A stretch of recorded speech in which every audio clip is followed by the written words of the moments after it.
मधुबनी में दिल दहला देने वाली घटना घटी है, जहां एक युवक को मोटरसाइकिल छीनने के क्रम में गोली मार करके हत्या कर दी गई है।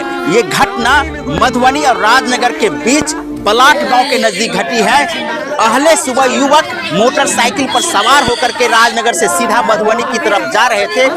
रास्ते में अपराधियों ने उन्हें मोटरसाइकिल छीनने के क्रम में गोली मार दिए हैं। गोली मारने के साथ ही उनकी दर्दनाक मौत घटना स्थल पर ही हो गया है। वो युवक महिंद्रा एजेंसी में काम कर रहा था।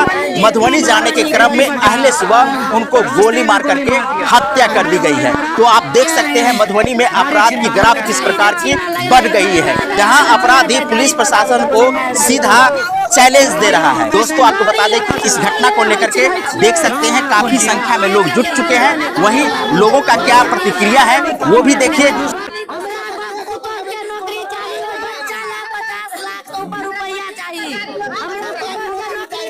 पत्नी कहाँ पर है? एगो लड़की है, नौकरी हमरा पुतहुआ के चाहिए, बच्चा के जीवन पढ़ाई लिखाई शादी के चाहिए, पूरा खर्चा पूरा चाहिए। हमरा पोती के हमरा पुतहु के नौकरी चाहिए, उसके बेटी के जे के तकर सजा चाहिए। जैना हमर भतीजा दुनिया में कहिना ओकरा ने हम दुनिया में रह देबै।